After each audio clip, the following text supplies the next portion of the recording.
Good morning, everybody. Thank you so much for joining us today for another virtual coffee break. Excited to share our presentation with you guys. But first, a few housekeeping tips and reminders for anybody new. Good morning, y'all. Hopefully everybody is nice and cool and staying inside today in their air conditioning. If you're out and about, please make sure you have lots of water. It's gonna be another scorcher, but we're on the tail end of it because we're supposed to get some rain tonight. So relief is in sight, at least for a little while. Good morning. So questions, feel free to type them in the chat or the Q&A window at any time during the presentation. We'll have some time at the end, and for everything else, feel free to reach out to me at sales@tristaterestores.com. We are recording, and links to view the video and PDF presentation will be shared with you tomorrow morning through Zoom. Visit tristaterestores.com/VCV for the archive. We've also moved our archive to YouTube. So we have a whole channel dedicated to the virtual coffee break and our YouTube channel, and I will share the link for that out with everyone tomorrow as well. 10 lucky attendees today will get a $5 Starbucks gift card. Stay to the end to find out how. After the coffee break, please complete the post-event survey. Let us know what topics you'd like us to cover. Next month, we have a special guest, Mr. Dion Gray. If everybody remembers, he did a special plumbing edition for us earlier this year. He's going to make a return visit, and we are going to be talking about mold. If you like this presentation, please share a review of Tri-State on Google or Angie or Facebook. I will send you a $25 Amazon gift card. Note, this is subject to their approval process, not mine. If it isn't a public review, I cannot issue a gift card. Stay to the end. One lucky attendee is going to walk away with a $50 Amazon gift card. All right, let's get started, guys. So, who we are, we're a family owned, locally operated, established firm here in the DC metropolitan area. We specialize in mitigation, remediation, removal, cleanup, and restoration efforts of both large and small water, fire, mold, biohazard, lead, and odor caused damages.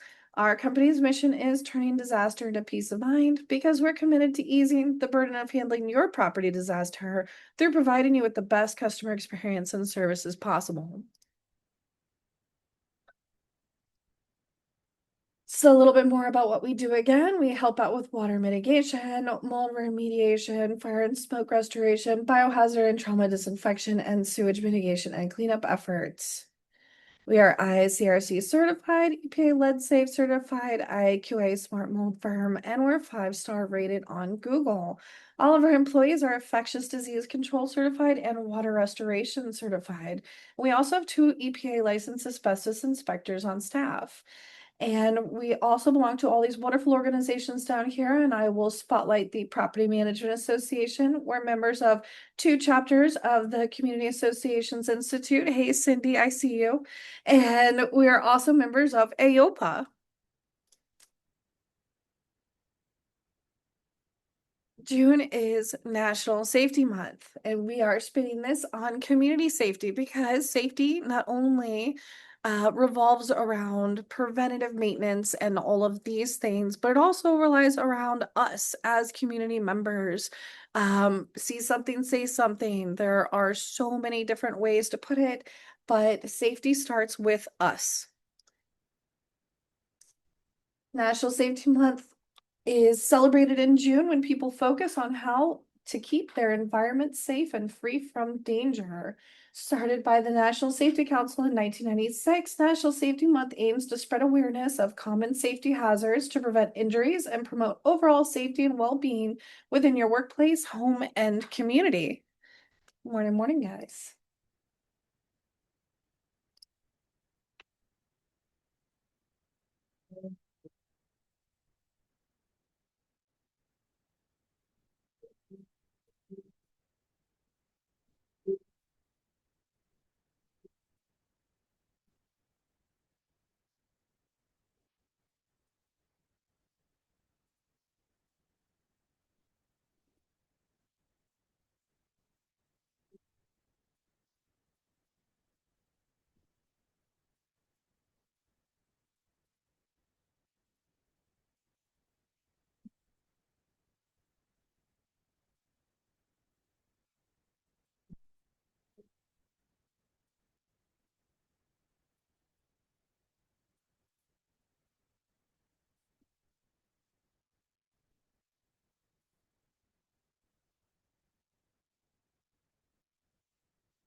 Awesome.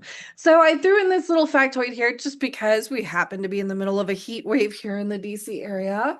Did you know heat was the second leading cause of weather-related death in 2021? I thought that statistic was staggering.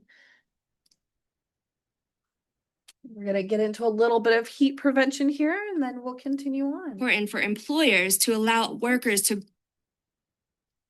Go. It'd be helpful if YouTube worked for me this morning. Summer is here and it's getting hot. As temperatures and humidity rise, it's important to be prepared for the dangers of working in the heat. Dozens of workers die every year due to working in the heat, and thousands become ill. Most work-related heat deaths occur in the first few days of working in the heat. That's why it's important for employers to allow workers to gradually build that tolerance to the heat, whether they are new, temporary, or even seasoned worker.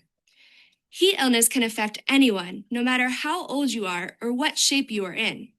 Symptoms include headache, nausea, dizziness, weakness, irritability, confusion, thirst, heavy sweating, and a body temperature greater than 100.4 degrees Fahrenheit. But heat illness can be prevented with 3 simple steps: water, rest, shade. Drink water every 15 minutes, even if you're not thirsty. Rest in the shade to cool down. Wear a hat and light-colored clothing. Workers can stay safe and healthy if we watch out for their health and remember 3 simple words: water, rest, and shade. Taking these precautions can mean the difference between life and death. All right, make sure you guys all stay hydrated this week, especially if you have any on-site maintenance personnel that you manage. Make sure they have water available and they're taking their breaks, ensuring their safety. So, as I mentioned earlier, community safety is all about feeling safe, whether at home, in the streets, or at work. It relates to the quality of life and pursuit of domestic and social benefits. Community safety starts at home with us. Your actions directly impact the safety and resilience of your neighborhood, whether you realize it or not. It's important to keep walkways, sidewalks, and exterior lights clear and functional. Secure doors, windows, and garages, even during the day. Properly store hazardous materials like gasoline, paint, and batteries. And if you don't need to keep them and instead would rather dispose of them, contact your local municipality and figure out how you can properly dispose of them. Install smoke detectors and fire extinguishers, check them regularly. Create an emergency plan for your household and review it annually. Keep your family safe with an at-home emergency plan. A well-communicated emergency plan gives your family confidence, clarity, and a path to safety. Create a household emergency plan including escape routes, meetup spots, and contact information. Assemble an emergency kit including water, food, flashlights, batteries, chargers, first aid, medications, and cash. I would also like to add that you should keep important documentations in your emergency kit, and it should be within a waterproof container. Practice your plan. Regular drills help children and seniors know what to do and where to go so that they can stay safe during emergencies. Stay informed. Use weather apps like NOAA alerts and local emergency text notifications to make sure you are aware if there is an emergency in your community. Have a go bag ready in case of sudden evacuation. Keep essentials packed and accessible. And for more about preparing your kit, you can go to FEMA's website, ready.gov/plan. They have all kinds of great information there with tips and tricks, especially if you have any special circumstances. They have a lot of information that you can utilize. Be a watchful neighbor without being nosy. Staying aware and connected helps prevent incidents and builds trust in your community. Join or start a local neighborhood watch group chat. Everybody has like Nextdoor. That's like one of the big community apps out there that people are using. Report suspicious activity to local authorities, not social media. Know your neighbors. Exchange contact info for emergencies. Keep an eye out for vulnerable residents, seniors, new families, people with little ones, babies. Be kind, respectful, and proactive. It goes a long way. The old adage, if you see something, say something. Prepare for the unexpected together. June 1 marked the official start of hurricane season here in the district and Maryland and Virginia. From natural disasters to household mishaps, preparation saves lives and property. Know your local emergency contacts and resources, fire, utility, restoration, like Tri State. Share tips on preventing water, fire, or mold damage before it starts. Help neighbors understand seasonal risks, storms, heat, freezing temps, especially if you have vulnerable neighbors like elderly or handicapable. Encourage your regular home maintenance to avoid larger issues. Partner with trusted companies like Tri-State Restorations, experts in fast local emergency response and recovery. Planning for disaster. Hurricanes, flash floods, and windstorms can happen with very little warning. Being prepared in advance can really help you reduce damage and protect lives. Inspect and secure your home. Trim your trees, bushes, clear gutters, reinforce windows and doors. Check your insurance coverage. Know what's covered, especially for flood and wind damage, before you need it. My pro tip here is to check your policy annually. It rarely stays the same. Those underwriter policies change every year from the carrier, and you want to make sure that those special add-ons that you've had in the past are still in your policy. Contact your local agent. There's several of them on this call if you need one. And work with them to make sure that the coverage you have is the right coverage for your property. Take inventory of your belongings before a disaster. Photos and receipts, especially of high dollar value items, can help speed up the insurance claims process. And knowing who to call, having a list of emergency contacts like us for fast recovery options. The importance of a regular health checkup for your property. Just like your body, your property needs regular health checkups as well. Early detections of structural issues or potential hazards can prevent major disasters in your future. These routine biannual inspections not only help you prevent future property damages, but it saves you time and money. They help you avoid potential legal issues by ensuring your property meets modern code and safety standards as well. Keeping up to date on your property maintenance can not only keep you, but your community safe. Tools and techniques for a property health check. These are just some tools that we happen to use with our field technicians. Property inspectors use a lot of these as well, including flashlights, infrared cameras, ladders, moisture meters, and more. There's some technological aids here as well. We could do drones for roof inspections. We can use the infrared cameras for detecting insulation issues and unwanted hidden moisture. Pipe and sewer cameras for detecting issues. And when in doubt, seek professional help. Call an expert, make sure they're licensed and certified in the field that they operate. We recommend calling a professional for all property services. Find someone who's licensed, insured, and has great reviews. That's another pro tip there. Check out Google reviews. People are very transparent with their experiences. Steps for a thorough property health check. You're going to want to check the exterior, your roofs, gutters, walls, and foundation. Check the integrity of any exterior doorways and drains as well. Your interior, you want to look at your plumbing, electrical systems, and HVAC. Structural integrity, look for cracks, leaks, signs of wear in your foundation and other supporting structures. You want to make sure you have fire extinguishers, operable smoke detectors. If you didn't change your batteries on daylight savings, make sure you change those immediately. And make sure you have carbon monoxide detectors as well. It is a silent and deadly killer. Documentation and reporting. Maintain a record of all inspections and repairs made to your property. If you have to file a claim, this can help prove that you weren't negligent in the maintenance of your property. Safety in your community, common area addition. Community grounds and building safety inspections ensure public roadways, parking lots are clearly labeled and clear of debris and accessible. Again, see something, say something, enact that with your residents to assist in reporting hazards in public spaces. Make sure as a community, you guys are all working together to spot red flags and work to rectify those before they become a bigger issue. Ensure community signage is posted. It should be legible, easily recognizable. My pro tip here, periodically remind residents of your community's name and branding to ease any confusion and stay consistent. Check your playgrounds, pathways, and common area lighting to ensure visibility and safety of residents. Now we're going to get into the inspection and prep, test fire alarms and emergency shutoff valves.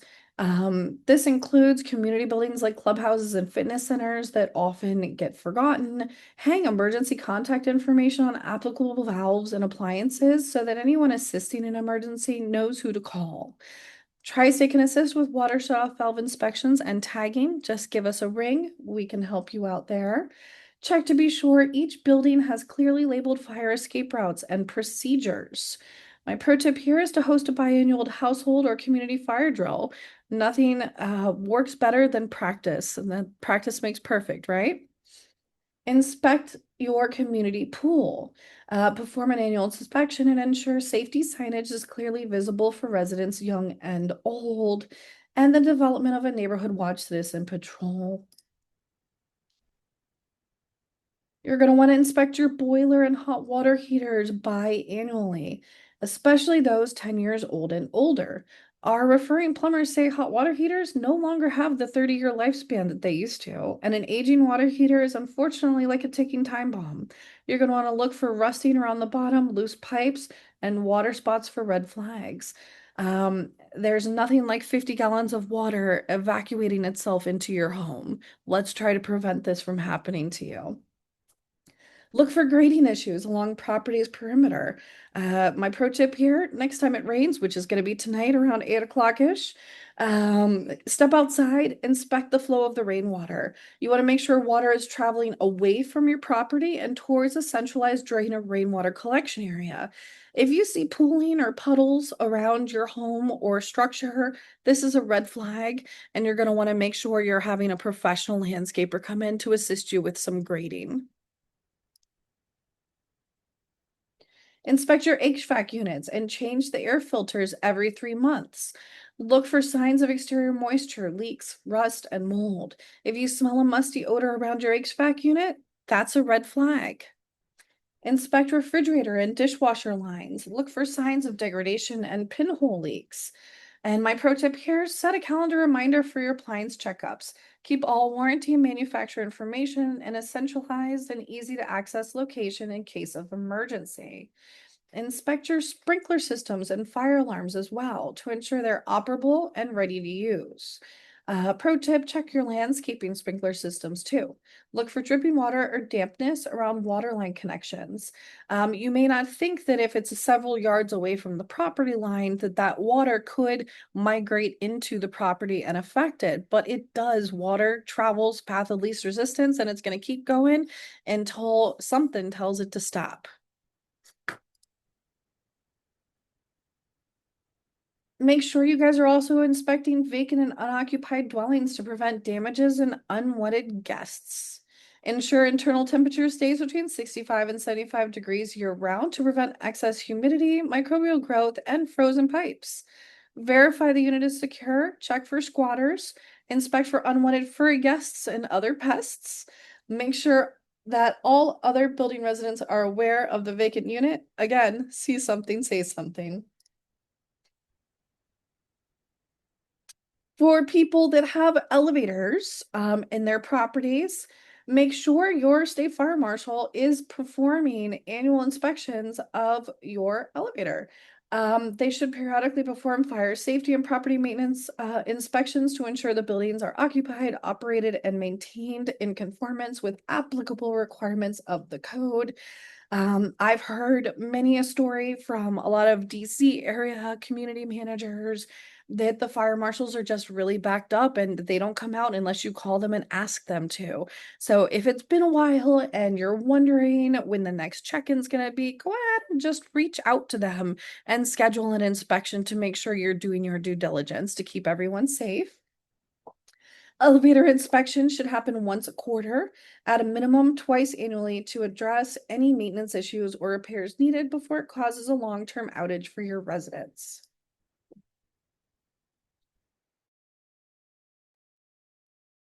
Pet safety. Pets, unfortunately, are often forgotten when it comes to emergencies, but they are also important. They're our family members, right? So let's make sure walking paths are clear of debris and if possible, provide pickup bags for your residents or four-legged friends. Unfortunately, like I mentioned, they're the last priority for responding emergency services and personnel. Provide residents with a special door cling or window cling to help indicate the types of pets and quantities that reside within the property. This will help provide peace of mind during disaster because you know that the emergency personnel will be looking for your furry friends. And this is Inspector Levi. This is our owners, Mark and Tara Wilson. This is one of their German Shepherd dogs. He comes in from time to time for puppy therapy, but we love to dress him up and pretend like he's one of our workers. Pre-loss documentation. So this is something not a lot of people think about because, well, we don't really think about having a disaster. Um, We use Matterport for pre-loss scans and documentation. You can also take photographs of high dollar value items or heirloom pieces, whatever the case may be. You want to make sure you're doing preventative maintenance versus reactive mitigation. It's much easier to maintain your property than it is to actively seek assistance during an emergency. So having all of this documented in case of an emergency is so helpful for the claims process. If something unfortunately does get damaged, you'll have proof that A, it existed before the damages happened, and B, what it looked like and the condition it was in prior to the damages as well. That will help ensure that you're getting reimbursements for those items. This is just a little bit more about Matterport. We use these for all of our larger commercial losses. It's just a really nice snapshot of what the area looked like, the types of equipment that we're using, and you can literally walk through it. I'm sure everybody here has been on Redfin or and seen one of those digital models where you can kind of walk through somebody's home and check out the kitchen and look at all the nooks and crannies, but it's just a digital view. This is the exact same thing as that. We're just using it for a different purpose. Now, this one goes kind of back to our initial safety talk about heat prevention. Host safety meetings with staff and maintenance workers, whether you're in a typical office setting or you're a community manager and you have outside field technicians, or you're a company like Tri-State and your workers are predominantly outside. There's so many things that need to be talked about on a regular basis, and so that we remember that those tools are in our toolbox. If you don't use information, sometimes it just gets lost. So these are great reminders to just make sure we're keeping everyone safe while they're working. There are a lot of digital tools available at your disposal as well. You don't have to think outside of the box with these things. OSHA, the National Safety Council, and NIOSH all release weekly toolbox talks and safety meeting sheets for us to use. Depending on your local government, you can also find resources available through fire and rescue services. These important safety discussions include a refresher of where to locate emergency shutoff valves for water and electrical, fall protection, which is always one of OSHA's top three incidents, and best practices and regulations for maintaining your facilities and grounds. Reminders to stay masked up while inside of community facilities and residents' home is also an important topic. If you have anyone who is immunocompromised or disabled, these are all very helpful things. We want to be mindful of their insecurities.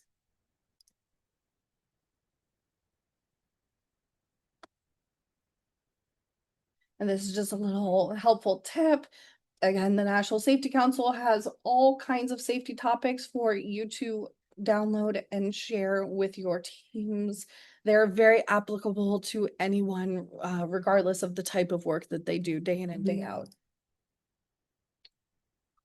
Another way to embrace safety in your community is to host a watershed or neighborhood cleanup event. This is a way to meet and greet neighbors, develop some camaraderie with them and rapport, get your residents and neighbors involved, and have some fun. Make a day of it. Provide resources like trash bag, disposal gloves, grab sticks, and maybe a reward for their efforts and hard work. We offer ice cream and donuts and cookies. We've seen managers offer all these things as well and other incentives for participation. Do it right, and they'll likely continue to help year round outside of this event. Plus, your residents will also gain peace of mind knowing who their neighbors are firsthand. This really reinforces safety in your community. And this is just highlighting for the last several years, we've been doing the Urbana Highlands and Villages watershed cleanup through the Community Associations Institute. And this is me and my little picking up trash there in the woods off of one of the little walkways. It's Miss Yvette. She's the community manager over there. It turns out to be a lot of fun, and it's great getting to know people, meet people, but also you're beautifying the place that you live in. It's a win-win. Another way to reinforce safety in your community is to host a safety in your community day event. These will help show your residents how they can prevent crime in their neighborhoods, find out what services are available to keep their community safe, and provide an opportunity to meet and get to know their neighbors so they can work together to reinforce what's presented during the event. Just for everyone here on the call, have you ever hosted a safe community event? Have you ever been part of one? Just let me know what you guys did and whether or not it was successful. Here's some ideas we came up with to help entice community participation. You know, add some fun for the kids, make it an outing. Maybe children and adult fingerprinting with your local police department, community fire drills, invite EMS and police department and offer vehicle tours for kids. These are always a big hit. Invite on-site maintenance and facilities staff to meet residents and develop relationships. Invite community contractors like Tri-State to meet and greet residents and on-site staff so that in the case of an emergency, there's some familiarity there with your vendors. So they know that it's not a stranger danger situation. Fun activities for residents and their children, invite a local food truck or an ice cream truck, host a family-friendly concert. Our local neighborhood had a kids' animal show, so I threw that one in there. Maybe a pool party. You could always bring out the cornhole. You can have a lot of fun with this, but also be very proactive in enforcing safety in your community.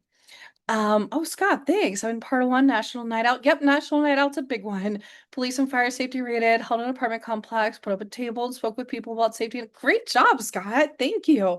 And was that well attended? I love it when people come out and they're able to participate. I personally love touring the fire trucks because I'm just a little kid inside, and it is fun when they let me turn on the sirens. So that is my favorite thing. Yes, it was fantastic. So I highly encourage you guys, even if you don't live in like an HOA community and, have a block party, it's important to just meet and greet people. COVID is a thing of the past. We can talk to people in person now. Let's not be afraid to step outside of our front doors and mingle with our community. And finally, a little bit more about the work that we do and what we can do to support you and your community. So we help out with emergency fire and smoke restoration. This is a loss that happened in Laurel, Maryland. It was a two-alarm fire. 12 condo units in the Laurel Lakes neighborhood were affected. On day one, our emergency crew was on the scene within an hour of the fire being reported. Once the fire marshal cleared us for entry, we began boarding up the affected residences late into the night to secure the property. We then worked over the course of the next 2 weeks to clean up debris, dry out the water damage, and perform smoke and odor removal and remediation services. Odor control played a huge role in this project as 6 of the 12 units were not affected by char. It was just severe soot damage and smoke and odor. And here's just a picture of that fire as we arrived on scene. The Laurel Volunteer Fire Rescue Squad and then the local municipality were there as well. But it was a disaster, and this is what it looked like internally. This was the source unit.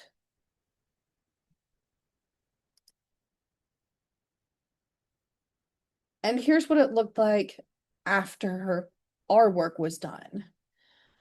This is Matterport. We were talking about that just a second ago, so I can easily go in here and I can make my way up these stairs here and I can walk around. We literally had to bring everything down to the framing in this development, unfortunately, just due to the severe damages that occurred from the fire. But all of this was completely odor-free and cleaned and ready for rebuilding so that they can get their lives back on track quickly.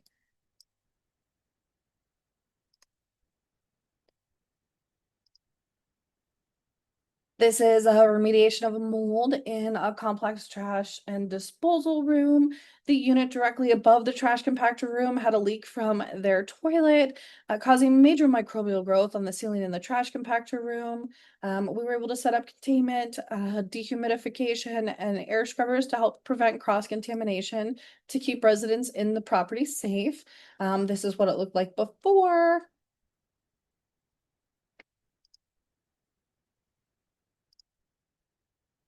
So in closing, following proper mitigation standards after a leak, flood, fire, trauma losses is reported as crucial to save time, money, and prevent unnecessary secondary property and structural loss. It's even better when you can prevent the loss in the first place. I highly encourage everybody, perform those annual, biannual inspections, help spot red flags before they become a bigger issue. But if something bad does happen, know that you have friends here at Tri-State who are here for you 24/7 and available to come and respond to your emergency. If you need us, and I hope you don't, this is our main line. We are always answering 24/7. Somebody live from our office answers this phone. We don't have call centers. You're always going to speak to a real person who is knowledgeable about property recovery. And any questions, concerns? I see. Oh, sorry, Miss Amy, I missed you. When I managed to stack condo, a list of units with people and phone numbers who needed assistance in emergencies was posted in multiple places for staff and emergency services. That is fantastic, Amy. Yes. So not only do you want to have your little black book of contacts that you need in case of an emergency, have multiple copies. Have it everywhere and easily accessible for anyone who may be in the situation of need. Always mindful, squatting is common in vacant dwellings. Yes, Kevin, you are correct. And, also very common in vacant dwellings is humidity control. I can't tell you how many times I've seen, well, the person, left and power was shut off. Well, they have residual power in the communities typically. You want to keep a livable temperature of that unit to prevent mold microbial growth, pipe breaks, all different kinds of bad things can happen when you're not controlling the environmental conditions of a property.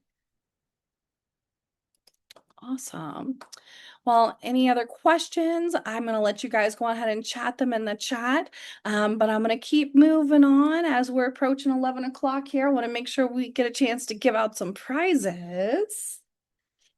But first, if you like this presentation, you can join us every month. I see a couple new people on here today. Just want to remind everyone, the virtual coffee break is always the last Wednesday of the month at 10:30. We do take a couple of months off at the end of the year to break, but as many of you know, I see some veterans in here. We have other fun things for this group to participate in. We have our holiday extravaganza in December where we have oodles of fun prizes and fun safety facts. And without ado, let's do our random number generator here and find out who our Amazon gift card winner is.